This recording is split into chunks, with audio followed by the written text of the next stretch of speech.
Koçların Mekanında Yonca ile Yolculuk programına hoş geldiniz. Bugün öğrenci koçluğu ile ilgili bilgi aktarmak istiyorum sizlere.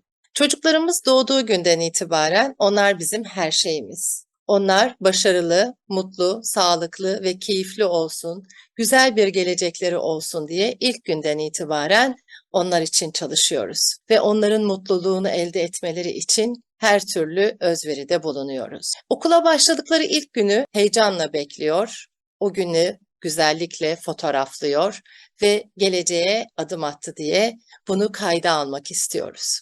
Çocuklarımız okula başladığı ilk gün heyecanla yeni bir ortama uyum sağlamaya çalışıyorlar ve bambaşka bir yaşam onlar için başlıyor. Çocuklar okula başlayarak sosyal bir hayatın içine giriyor. Artık her dediklerinin olmadığı sosyal ortamda arkadaşlarıyla uyumlu olarak onların da varlığını kabul ederek hareket etmesi gerektiği, okulun kurallarının olduğunu, onlara uyum sağlamasının gerektiğini, artık tek başına karar vermenin değil, bir birey olarak toplumun içindeki yerini bilerek hareket etmesi gerektiğini ve buna benzer birçok şeyi öğreniyor.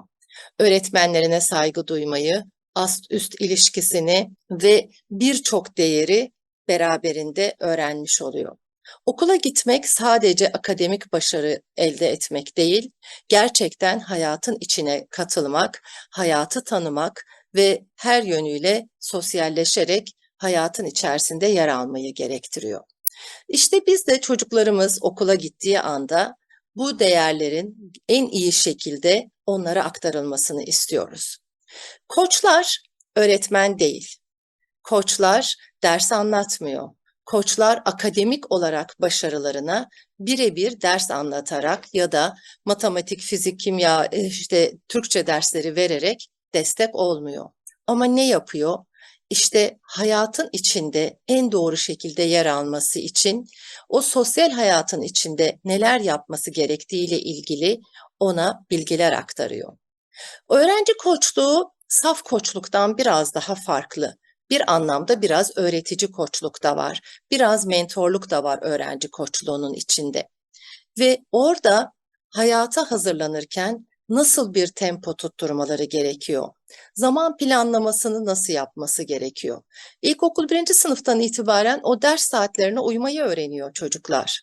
40 dakikalık sürede sınıfta kalmayı, dersi dinlemeyi, derse odaklanması gerektiğini ve sonrasında da 10 dakikalık teneffüsünün olduğunu bilerek ona göre hareket etmesi gerektiğini biliyor. Yani zaman planlamasını öğreniyor çocuğumuz en küçücük yaşında ve bunun tamamını hayatına uyarlamasını istiyoruz. Birçok şey öğretiyoruz okulda. Fakat her çocuğun öğrenme yöntemi, her çocuğun kendini geliştirmesi, her çocuğun algılaması birbirinden farklı. Onun için öğrenci koçları onların hayata hazırlanmasında dediğim gibi akademik olarak destek vermese de farklı boyutlarda destek veriyor.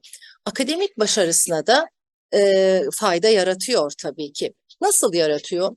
Çocuğun öğrenme yöntemini mesela keşfediyor öğrenci koçları. Bu çocuk görsel mi, e, kinestetik mi, işitsel mi? Onu bir test ediyoruz öncelikle. İlkokul çağındaki çocuğa mesela çarpım tablosunu ezberletmek çok zordur. Eğer ona ısrarla 2 kere 2 4 eder, 2 kere 3 6 eder, bunu yaz ve ezberle diyorsanız bu çocuk bunu ezberleyemeyebilir. Ama görselse yazar ve yazarak ezberler. Gözünün önünde canlandırır ve onun üzerinden görsel hafızasıyla ezberlemesi kolaydır. Kinestetik bir çocuksa belki de ona ip atlayarak çarpım tablosunu öğretmemiz gerekir. Evet evet, ip atlayarak, sayma sayıları şeklinde 2, 4, 6, 8 diye sayarak, 3, 6, 9 diye sayarak, ip atlarken o atladığı süre içerisinde onları sayarak sayma sayılarıyla çarpım tablosunu ezberlemesi o çocuk için çok daha kolaydır. İşitsel bir çocuğun çarpım tablosunu ezberlemesinde belki de şarkılandırmamız lazım onu. 2 kere 2 4 eder, 2 kere 3 6 gibi şarkılar söyleyerek onu bir farklı ifade ederek ona öğretmemiz çok daha doğru olabilir. İşte her çocuğun öğrenme yönteminin farklı olduğunu bilerek Öğrenci koçları o çocuklar üzerinde özel uygulamalar yapar. O çocuğun kendini geliştirmesi için ona en doğru çalışma yöntemini öğretir. Öğrenci koçları aynı zamanda hafıza tekniklerini, test çözme tekniklerini, hızlı okuma tekniklerini öğrettiği gibi aynı zamanda motivasyon konusunda destek verir. Hedeflerini bulmasını sağlar. İleri yaşlardaki çocuklar, özellikle liseli çocuklara kişilik testleri yapar ve bu kişilik testleri doğrultusunda kocaman raporlar elde edip o raporların sonucunda ki ben Karakter X kişilik envanterini kullanıyorum. Öğrenciler için 80 sayfalık bir rapor oluşturuyorum. Özellikle üniversiteye hazırlanan lise öğrencileri üniversiteyle uyumlu olarak nasıl bir raporlama var onu görüyorlar ve kendileri için en uygun mesleğin hangisi olduğunu fark etme şansına sahip oluyorlar. Ve bunun üzerinden çocuklarla, öğrencilerimizle vizyon, misyon çalışmaları yapıyoruz. Onların hedeflerinin ne olduğunu buluyoruz. Hayata karşı değerleri nelerdir? Niçin varoluş sebepleri nedir? Ne yapmak istiyor? Hayattan beklentileri nedir? Bunları fark ettiriyoruz. Bunları fark eden çocuğun hedefi olduğu için de çalışmak ve çalışmaya olan inancı çok daha kıymetli oluyor.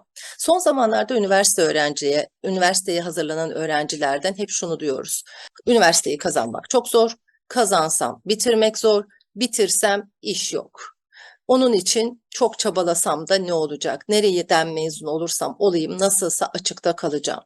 Ümidi olmayan çocuğun tabii ki çalışmaya karşı hevesi de olmuyor. Hedefi olmayan çocuğun isteği olmuyor.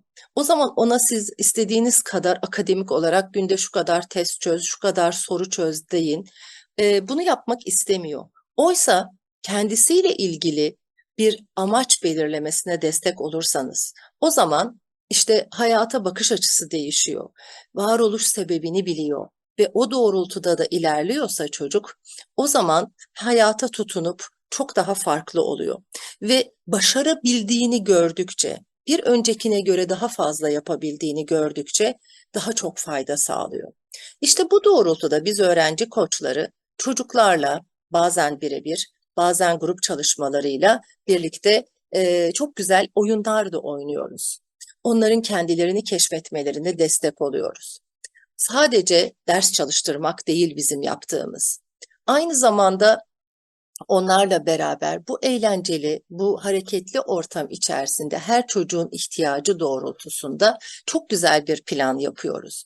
Eğer üniversite sınavına hazırlanıyorsa bu çocuklarımız aynı zamanda kaç soru yaptı, nasıl yaptı, bunu nasıl tekrarlaması lazım, test çözme tekniği nedir, soruyu nasıl okuyup nasıl cevaplandırması lazım, nelere dikkat etmesi gerekiyor gibi sorulara da yönelerek de çalışıyoruz. Ama hiçbir zaman birebir matematikte integral şudur ya da 2 artı 2 budur çocuğun seviyesine göre oturup da ders çalıştırmıyoruz. Sadece nasıl çalışması gerektiğini, nasıl ilerlemesi gerektiğini onunla birlikte hareket ederek, ona yol arkadaşlığı yaparak, yol gösterici olarak onlarla çalışıyoruz.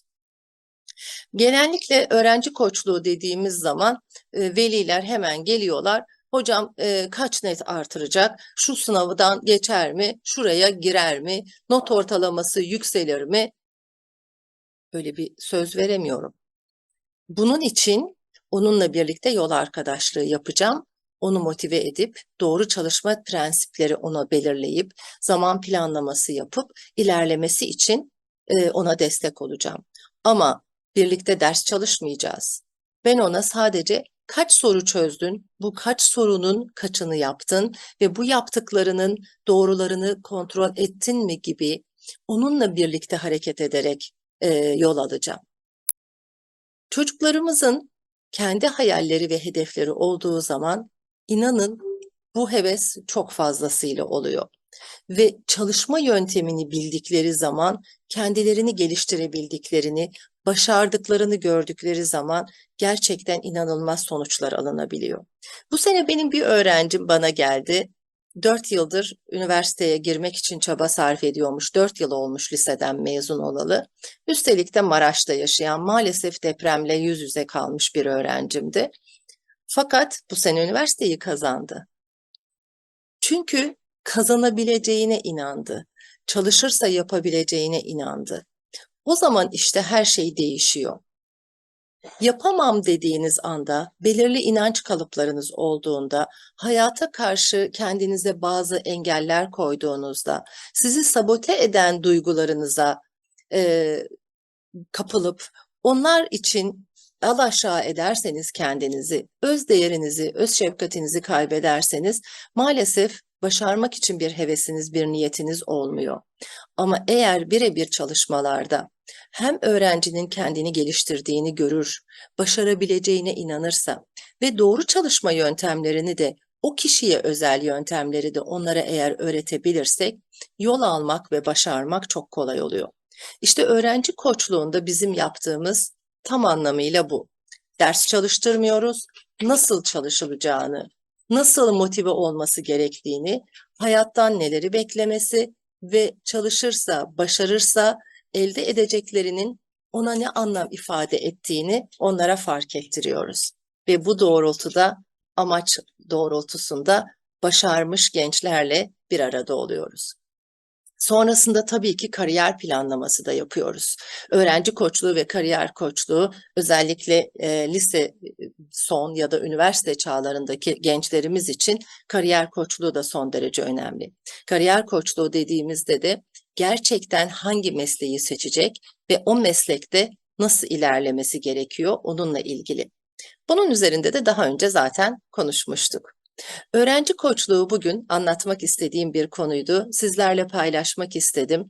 Şu an artık üniversite ve lise hazırlığına başlayacak öğrencilerimiz şimdiden Ağustos ayında harekete geçti. Yoğun bir tempoya başladı bile okullar başlamamış olsa da. En kısa sürede okullar başlayacak 11 Eylül itibariyle çok kısa bir zaman kaldı. Ondan sonra da bu tempoya girecek öğrencilerimiz. Zorlanmadan rahatlıkla başarabilmeleri ve kendi hedeflerini bulabilmeleri için özellikle 7. 8. sınıf öğrencileri liseye hazırlanmak adına, 10, 11, 12. sınıf öğrencileri üniversiteye hazırlanmak adına öğrenci koçlarıyla çalışacak olurlarsa hayatta başarmaları onlar için çok büyük bir ihtimal. Kendilerini tanıyarak yol almak ve onlarla birlikte ileriye gidebilmek için, başarmak için öğrenci koçlarıyla birlikte ders çalışmanızı ve birlikte yol almanızı tavsiye ediyorum. Bugünlük bu kadar. Beni dinlediğiniz için teşekkür ederim. Kendinize iyi bakın. Hedefleriniz her zaman çok net ve başarılabilir olsun. Sevgilerle.